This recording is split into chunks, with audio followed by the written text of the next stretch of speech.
Paint with me. Disclaimer. What's going on, little anyway, welcome back. I'm gonna do a painting, but this time on camera. You guys have seen this brush before, right? Okay, I've had people finally ask me, right? Let's actually see you use these brushes, okay? Not just that one, all of these. There it is. They kind of fell over. Presentation ain't my strong suit, but so is the background's slippery. Anyway, let's start with using this big boy right here. It couldn't fit in the screen because it was too long. We're gonna use these cotton canvases. These right here. These are from my girl. Thank you, honey. And we are gonna start sideways. No. We can do better. We can do better. Let's do vertical. Flip it over. There we go. Also, there's like no room on this thing, so I'm gonna have to modify some things. There we go. And we have Liquid Text Basics. Normally I use a different brand, but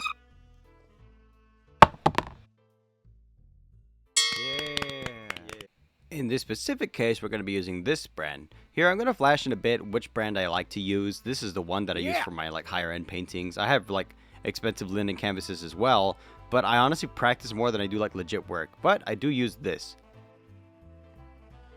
Liquid Text brand Gesso. Now, let's just get a little bit on the canvas. I'll speed it up whenever I paint, don't worry. And as you can see here, it ain't that much that you need. Also, I made my own easel.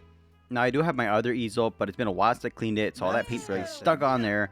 And I don't have that problem with this easel because it's made up of charge box. I just throw it away when I'm done. It's made of paper, man. Now, I hate to bring this up now. But my arm looks really funny from this angle, right? I have a fucking T-Rex grip going on. And it look funny. Anyway, I'm just going to do the background to sky, right? It's going to be a sky blue. Nothing too crazy. You can see the gesso was still wet. You actually want that for what you're painting, at least in my thing. Now, what color is the ground? That's right, orange. Well, it's not, but I had mixed up the colors incorrectly. Right. Again, this is not a tutorial. I don't know what I'm doing sometimes. Okay. Besides this, I just needed some sort of earthy background, and you'll see right now that I actually did that on purpose so that it can dry while I actually work on these clouds up here. And we really want the background to dry for the next part. Now, I noticed most other artists on YouTube at some point just start going off on a tangent while they're painting in the background. So let me give it a shot, okay? I don't know, motivational speeches. I'm not the best at them. I'll give it a shot. You know what? Never mind. I don't want to give it a shot. Here's what I'll do instead. I will instead tell you an anecdote, a sad story. You see, I once had an art piece that I was doing, and it took me literal months because I simply didn't know where to stop. And the thing is, right, there is such a thing as too much. There's such a thing as not enough.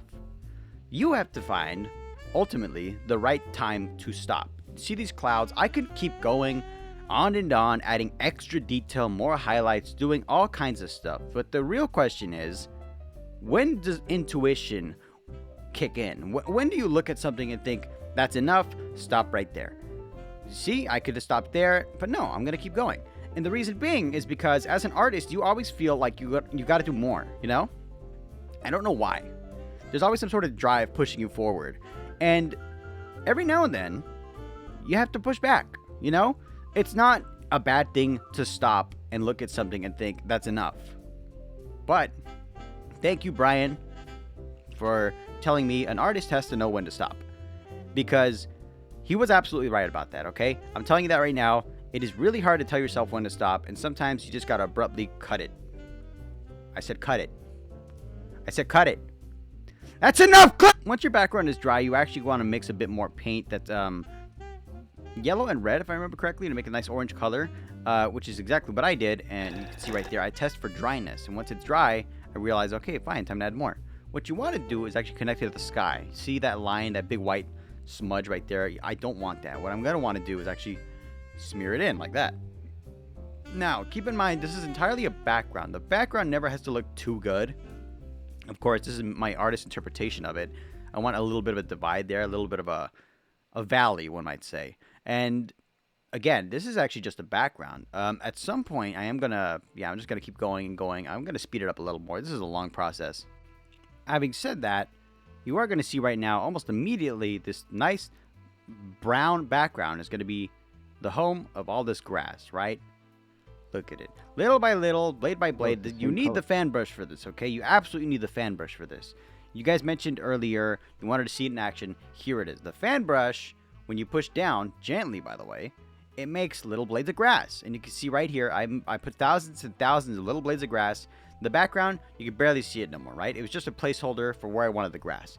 And what I'm doing right now, you start with a darker green, make your way up, slightly brighter. You want it to get darker as it gets closer to you. And that adds depth, okay? Nice and green now, right? And again, more brightness up top. There's actually a bit of a smudge in the... There we go. We want this really bright. Again, green and yellow are very closely synonymous, you know? Again, fan brush. Just little fan brush. Little tap, tap, tap, tap, tap, tap, tap. I'm like Bob Ross if he was terrible, basically. So you're probably asking me, Mr. Meatweed, do you ever intend to ever be a really famous, successful artist? No, I don't. Because honestly, 99.9% of artists fail. Why? Because a lot of them ended up, you know, they want to be the next Van Gogh. They want to be the next Picasso. These big-ass names, right? Let me tell you right now, less than 1% of people who are artists are going to be famous and big, right? You need to listen right now. This is important. You see what I'm doing right now? I'm enjoying myself. I'm taking my time. Do it for the love of the craft, okay? I don't want people coming in and doing art saying, I'm going to be the next big thing. No, you're not. You might have ambitions of it. Congratulations. I love that drive. Let's be realistic here. Nepotism. That's what gets you in, okay? If you're the son or daughter of somebody who's already famous, chances are you're going to be famous. Congratulations. You already won. Way to play the game. Some of us don't have that privilege. I was born into poverty. I'm going to die in poverty. It's the simple fact of life. And you know what? At least I died with a smile. So maybe I'll never be famous. And you know what? I don't care. I had fun doing it. That's how you do it for the love of the craft. Don't do it to be famous. Don't do it to be rich. Just do it for the fun of it. And you know how you start? You shut up, you grab some art, you grab some colors, and you just do it. It's that simple. You don't even got to know any of the rules, okay? I'm being honest. Whatever. Let's keep moving on. I got some gray here. We're going to add something in the background. What was it? What is it? Well, there's a lot of fine line details, and for some reason I took forever on this part, so I'm going to skip forward. I'm going to zoom past it real quick. When I say that took long, I'm not joking. Like, that took... I made it down into 4 seconds, but for some reason, I recorded like 10 minutes of that. That took 10 minutes. It wasn't even that fine of a line. Shit, they're not even straight. Look at them. You know what? Fine, whatever. I'm not an artist. Who cares? I mean, I paint.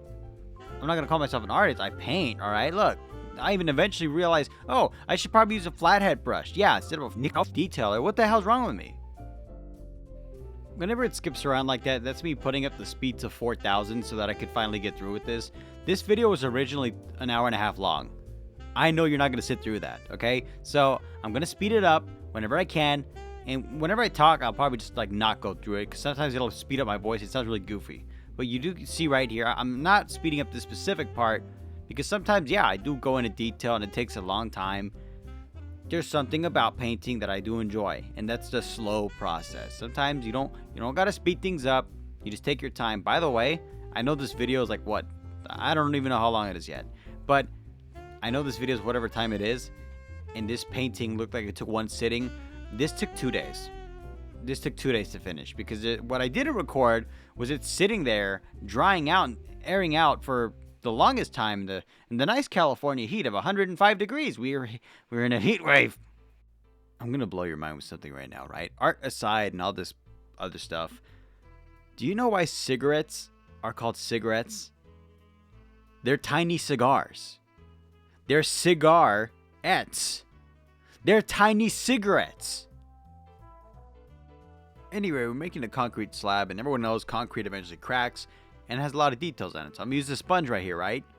And I'm just gonna add tiny details because the surface of a sponge has got a nice rough texture, and so does rock. And of course, this is kind of the color it's got. Little tap, nothing too crazy. I'm gonna speed through it, right? Hopefully it does actually properly speed through. That looks awful, by the way. Not the painting. I mean, yeah, kind of the painting, but also the me speeding up the video for some reason just doesn't work properly. I don't know how to explain it. If you can't tell what I'm doing right here, I'm smearing the green just a little. I'm getting a tiny amount of green onto the rock, because you know how grass will just smear on a stone and it'll kind of change the color. That's kind of the effect I'm going for here. I just wanted to make a painting, honestly. Like, I didn't even care what it was. And for some reason, the first thing I thought of was an obelisk or some sort of like stone monument in the grassy field.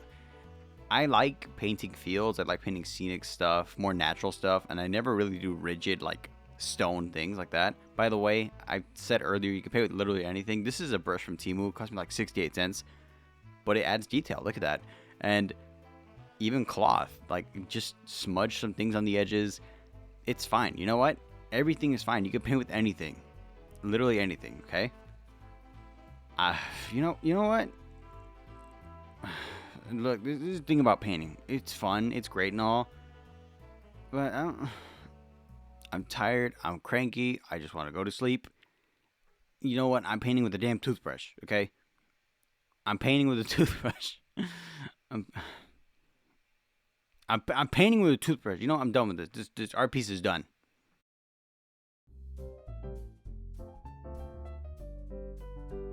Thank you to my patrons. You're literally keeping me alive right now. Every single one of you is the reason I get up in the morning. Every last one of these people on this list. Oh my god, thank you.